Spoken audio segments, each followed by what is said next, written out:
Ang sabi po ng unang Pedro 4 Gs, as every man hath received the gift, even so minister the same one to another as good stewards of the manifold grace of God.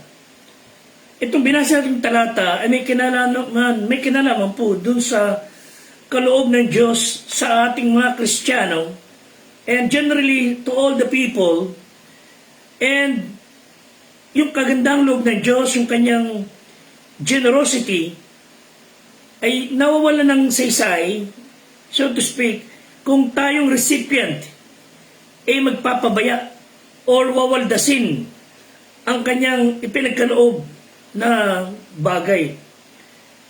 Wala ho tayong pag-aari sa mundong ito. Lahat ay pag-aari ng Diyos. Tayo ay pinagkatiwalaan lamang, at ang katiwala po dapat mapagkakatiwalaan na bantayan, sinupin ang sa kanya ang pinagkatiwala. Sapagat mananagot po tayo, even the very life, family, kids, work, talent, whatever na meron tayo, ipinahiram po ng Diyos yan, ipinagkatiwala ng Diyos for us to be able to manage. Kasi po tayo ay manager. Siya po may-ari. So sa kontekstong po ito, ang nice po natin pag-usapan ay tungkol sa resources o sa ipinagkatiwala ng Diyos sa atin. How can we respect our resources? Muli, magandang araw sa atin lahat. Ito po yung lingkod, Fred de Guzman, ang life coach ng Squad 244. Salamat po sa Panginoon. Nagkita-kita tayo muli. At we send greetings to all of you na nakikinig outside the country. Patuloy niyo po ipanalangin ng ating Squad 244 ang hanay po ng ating mga kapulisan. Lalo na po ang ating magigiting na bantay bayan dito po sa Bulacan, Santa Maria. The Philippine National Police Santa Maria ay patuloy po naming sinasalduhan sa kanilang untiring, talagang walang kupas na paglilingkod sa bayan. When we talk about resources, we refer to those things like money, material things, or even we refer to resources sa mga tao na ready anytime, money ready anytime, na pwede nating magamit. Not for personal gain, but for the benefit of other people as well. So, resources are something that is ready to use, especially in time of necessity. Extra money sa bangko. May pangangailangan kayo, emergency. You have something in the bank. So, those are resources. Or may pangangailangan kayo sa bahay na sa kuryente, and then you have this friend, you call him, and then punta siya sa bahay, and then gagawin niya yung pangailangan. Plumbing, electrical. So people who are there ready to help us are part of resources na hindi po natin ginagamit to take advantage of them, but sila po ay handang magpagamit for the benefit. Dahil ultimo tayo mismong tayo na mga nakikinig ngayon, we have that talent that could benefit other people. Of course, lalo na sa ating pamilya. So may mga kakayahan tayo na talaga mapapakinabangan ng ating mga mahal sa buhay. So, in summary, it could fall down to 3 areas. Our resources falls down to talent, time, treasure. Again, 1 Peter 4:10, as every man hath received the gift, even so minister the same one to another, as good stewards of the manifold grace of God. So bilang public servants, men in uniform, tayong mga sibilyan, anong uri ng lifestyle meron tayo? That people who looks at us, ano yung inaasahan nilang dapat nating ikilos?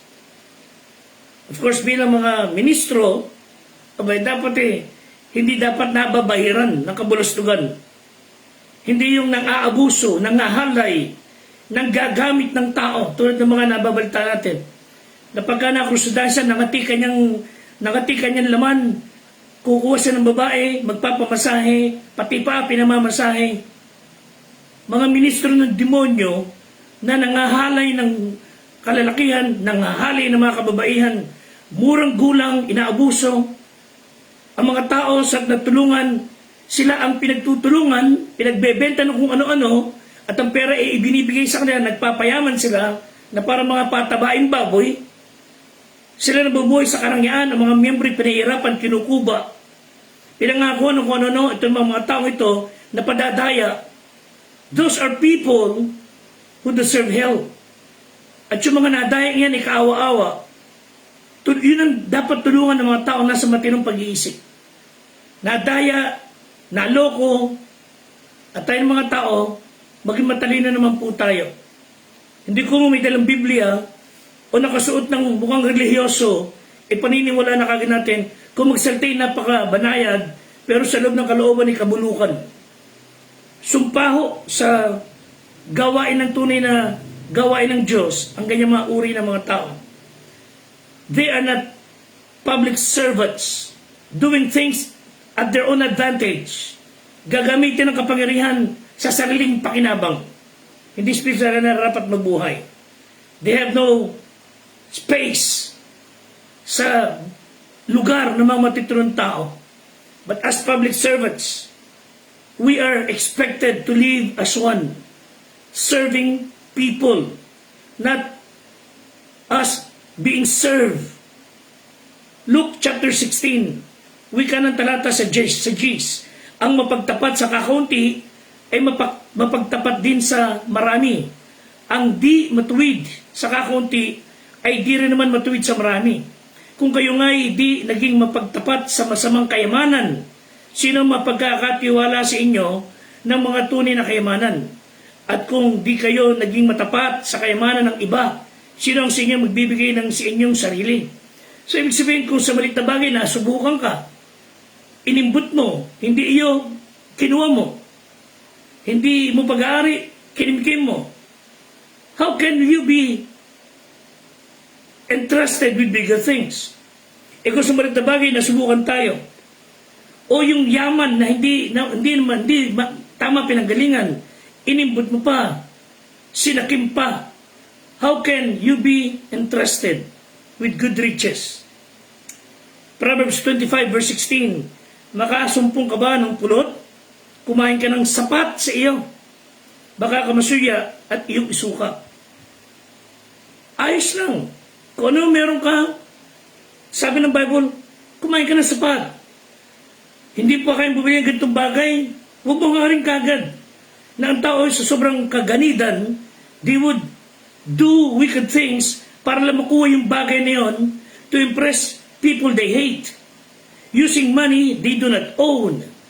So yan po ang problema. They are disrespecting God's resources.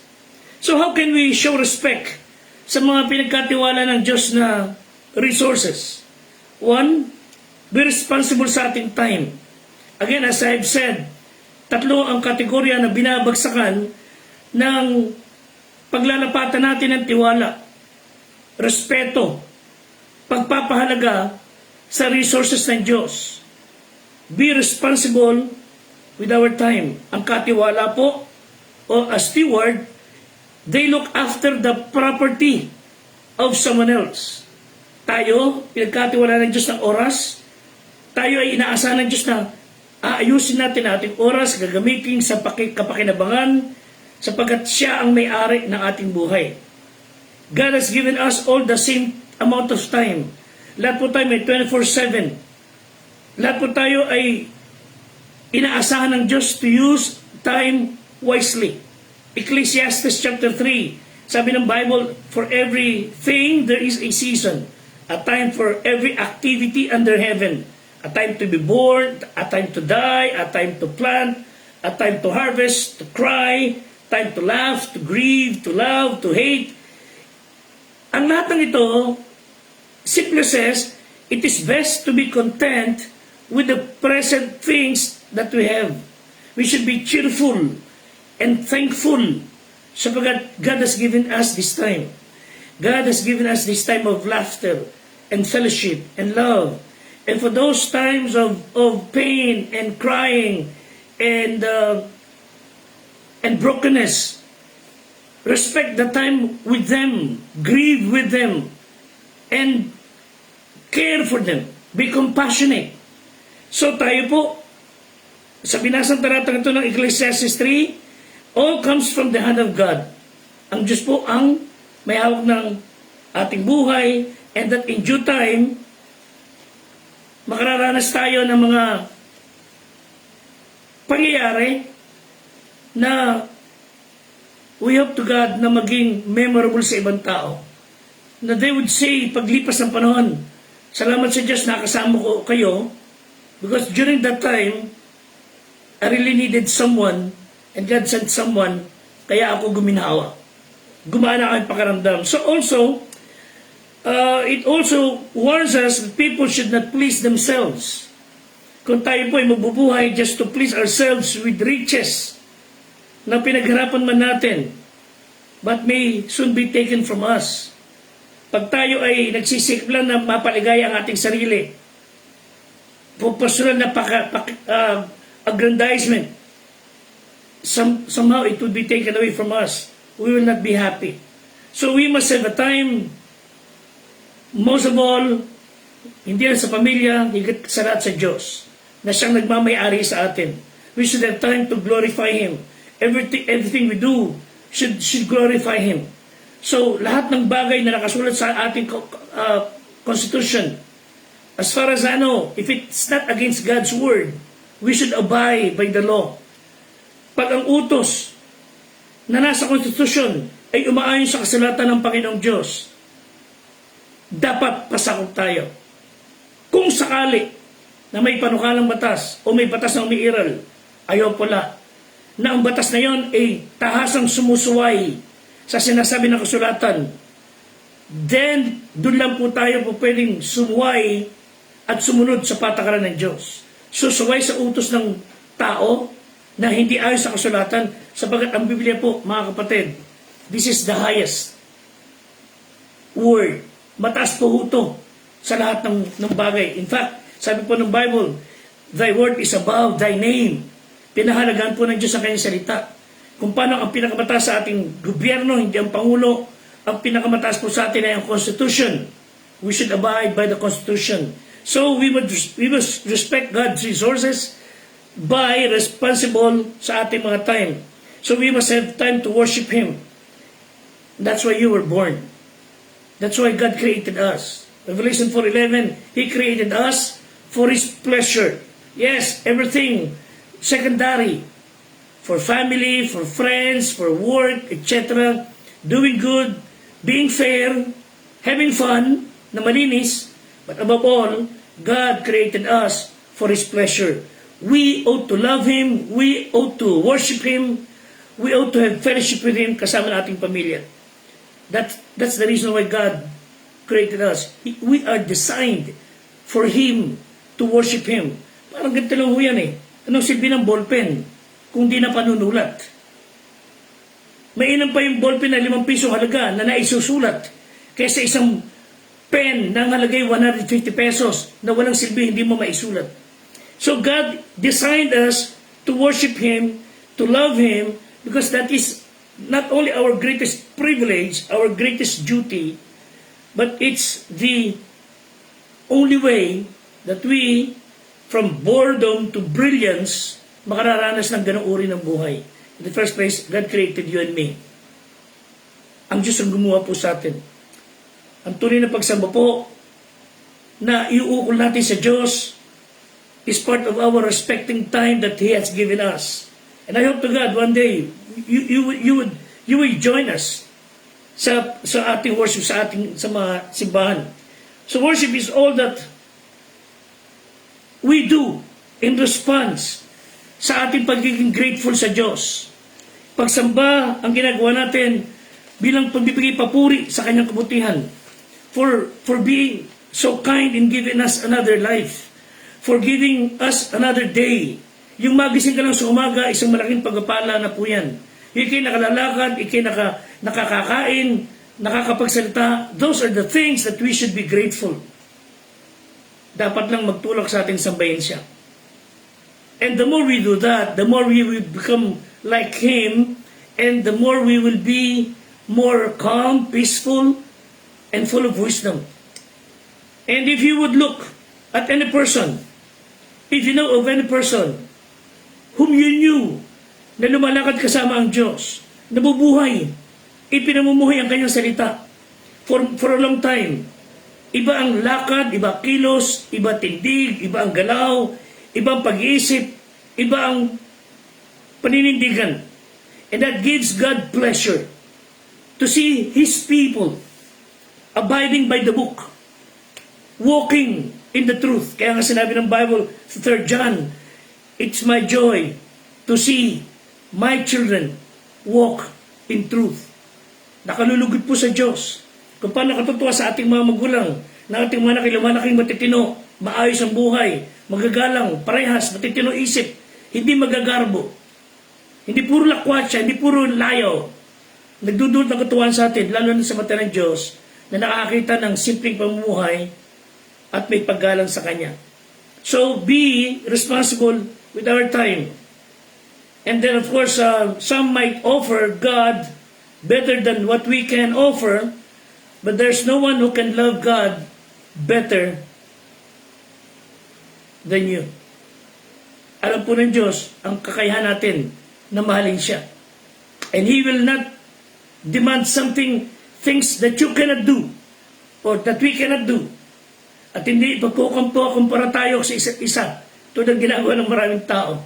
They would compare themselves one to another, making themselves fools.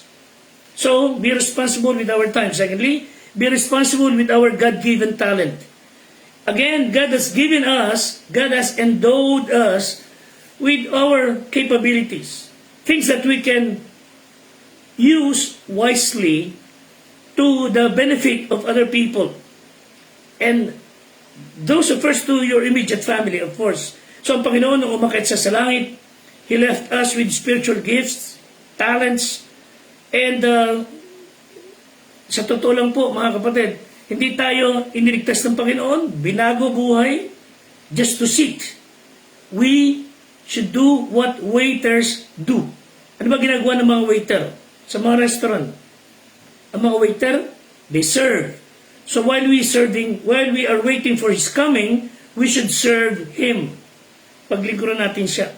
Ephesians 4:7, that of what? About isa sa atin ay binigyan ng biyaya ayon sa sukat na kaloob ni Kristo. So God has given us a spiritual gift. At yung spiritual gift na yon, it goes beyond your talent. Nung ipanganak tayo, of course we have such natural talent genetically na mana sa ating mga magulang, sa ating nuno, but when we became born again, when we trusted Him as our Savior, yung tayo maging tunay na Kristiyano, and we were born again, God has given you a spiritual gift. Na ang purpose ho yun, para mapaigting yung meron ka ng talent, na magamit mo for His glory. For example, you were born with a good voice. Ay talagang pag ikay umawit nabibighani ang mga tao. Hindi tulad ng kagaya namin, na pagka umawit parang nakakaroon na binabaak na yero. Talagang sumasakit ang tenga. But there are people, whenever you hear them sing, nakakalma kalooban mo.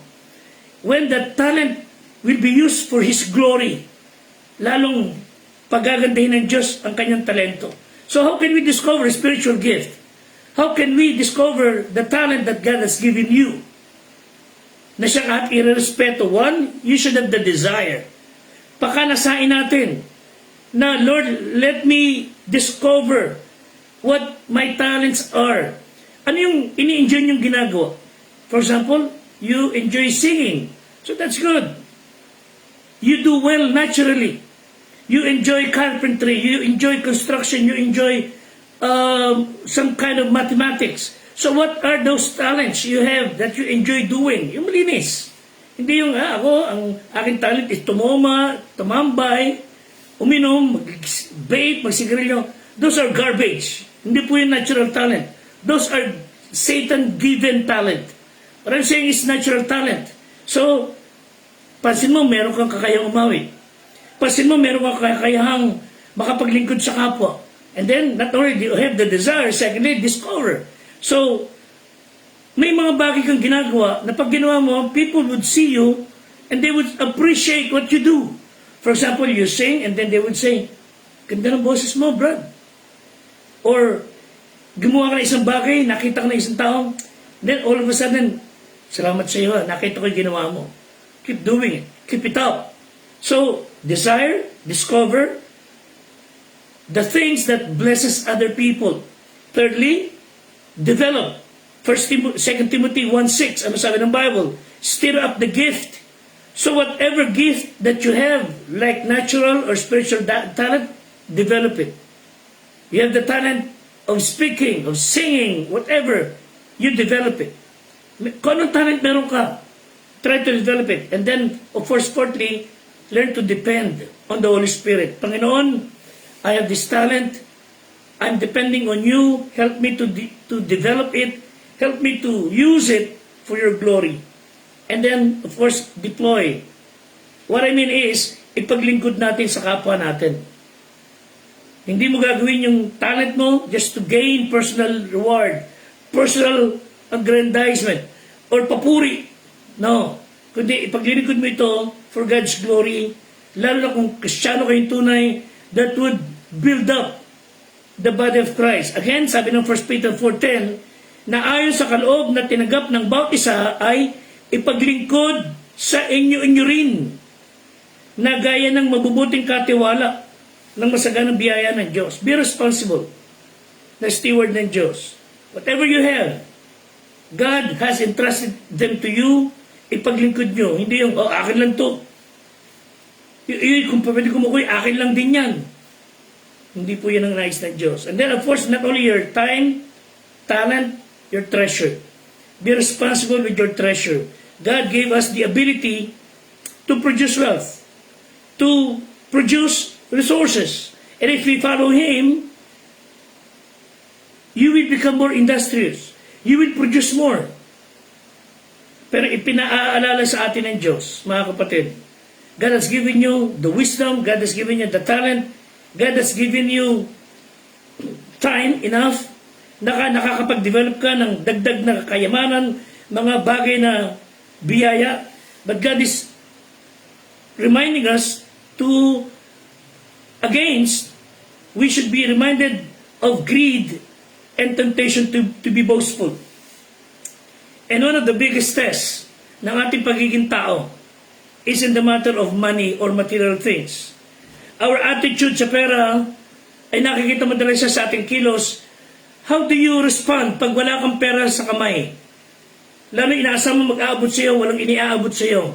Then andun yung bubungangaan mo, lalapastanganin mo. Pero pag meron inabot sa iyo, ang galing-galing mong tratuhin, pinagmamalasakitan mo, pero pag walang maiabot dahil wala talagang magagawa, kung tratuhin mo parang hayop. You know why? Greediness. That's greediness. Pag nababago po ang ating aura, ugali, napasasama at nakaiinisan dahil wala kang pera, swak sa banga, that's greediness. At maraming tao, they believe that money will make them happy. Oh no. Money cannot buy any happiness. Mapangingiti ka niyan, pero hindi pang matagalan. It can buy marriage, but it cannot buy love. Money can buy foods, but it cannot buy appetite. Money could buy 4 college years, degree, but it cannot buy you education of the heart and of the mind. Money can get you anywhere except heaven. Some people think that money is evil. Yun naman ang extreme nila. No. Money is not evil. Money is amoral. Ang problema ho is the love of money. The love of money is the root of all evil. Money is not evil.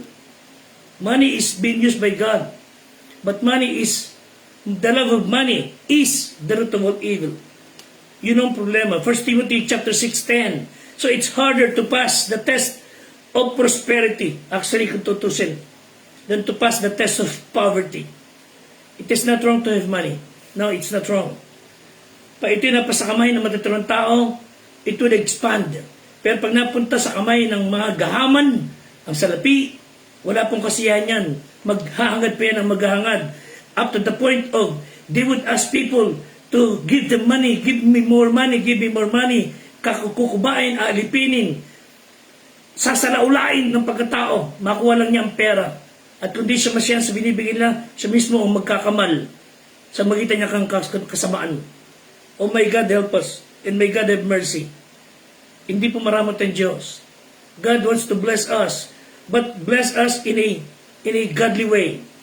So many people can live better by being poor than they can by being rich. Because some people would not be responsible, hindi mapagkakatiwalaan, hindi magiging matinong pag-iisip pag nagkaroon ng konti pang barya. May mga tao nakakuha ng konting barya, kung makaastay ka namin, mayaman pa kay Mr. Ramon Ang. Makatras ako sa mga lugar na kahihirap, pero kung makaastay, kala mo, hindi na mabubuhay bukas.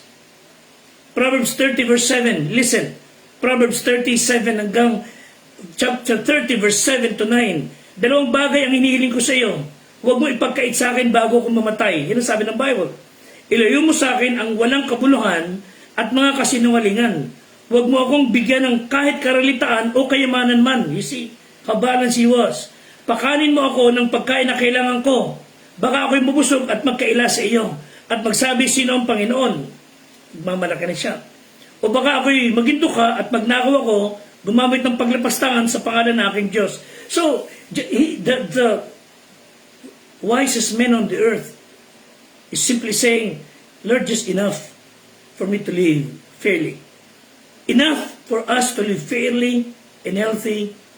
We don't want super yaman, dami na yaman, pero isusumpa ka naman namin, magmamayabang kami. Hindi naman sobrang dukha namin, Panginoon, na ikaw naman ay aming susumpain at gagawa kami ng kalapastanganan. So God has given us time and talent, and it would produce things that you need and I need. And it will produce treasure. So to know how rich you are, lahat ng mga bagay na alam nyo na may pambibili, pero hindi kayang bilhin yung nasa iyo. Pero hindi kayang kunin ng kamatayan. And I think that's your faith in God and God alone. Another verse before I close, Proverbs 22, 1 and 2. Ang mabuting pangalan ay maiging piliin kaysa malaking kayamanan at ang magandang kalooban kaysa pilak at ginto. What would the reaction ng mga tao sa ating madidinig na inyong pangalan? What would they say when they hear your name? Sila ba'y nakasimangot? Yung mga pangalang pag binanggit kay nakakairita. Or whenever they say, they hear your word, name. Whenever they hear your name, would it put smile sa kanilang mga labi? Pag nadinig ng mga tao ba ang pangalan nyo, nagdudulot pa ito ng kaginawaan sa kalooban? Oh my God, help us. Sa ito yung mababagit natin, pangalan, nagdudulot ng ngiti.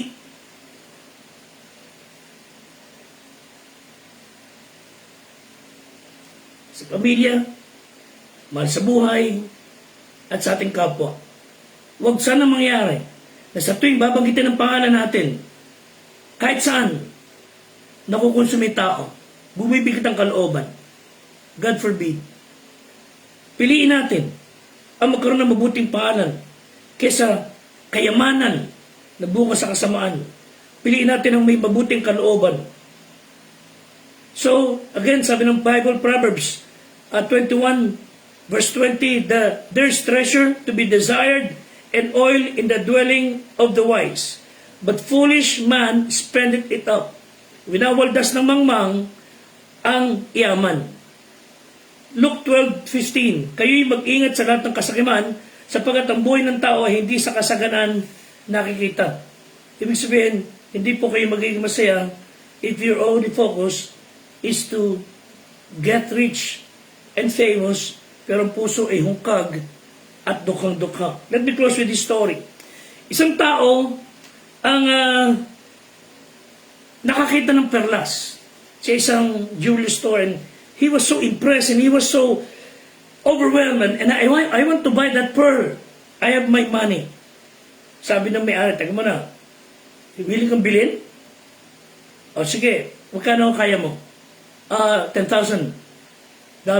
Oh, no, kulang yan. 20,000.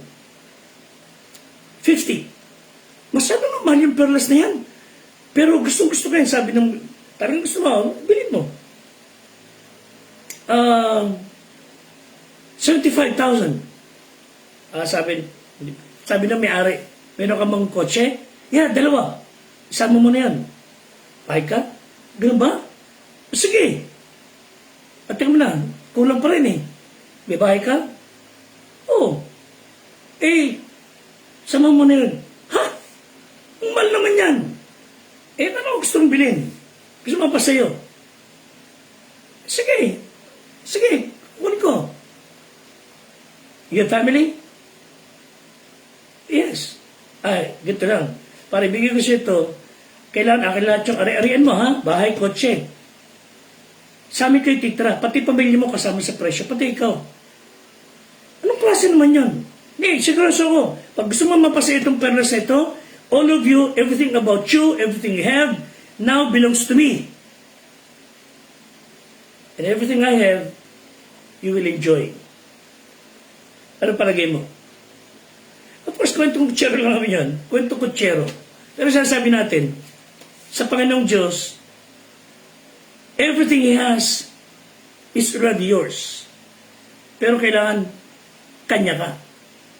Akin ka, paglingkuran mo ko, and everything you need, everything you want, will be yours. Hindi naman sa mandilyon, mga kapatid. And then, learn to respect God's resources. Salamat po sa inyo lahat. Patuloy natin pag-pray, sila Patrolman Jason Reville, Police Corporal Jodrick Benedictus, Police Staff Sergeant Adio Burgess, sa amin niyo po si Police Master Sergeant Fernando Datig, Police Master Sergeant Michael Bermejo, Police Master Sergeant Ryan Garcia, sa amin niyo rin si Police Senior Master Sergeant Will Ray Guillermo, at ang aming squad leader, ang buti naming sir, si Police Chief Master Sergeant Joseph Aquino. And all the police personnel who are watching with us now, please pray for them. They need your prayers. And we need them. God bless us all, and God give you peace. Until next time, salamat po.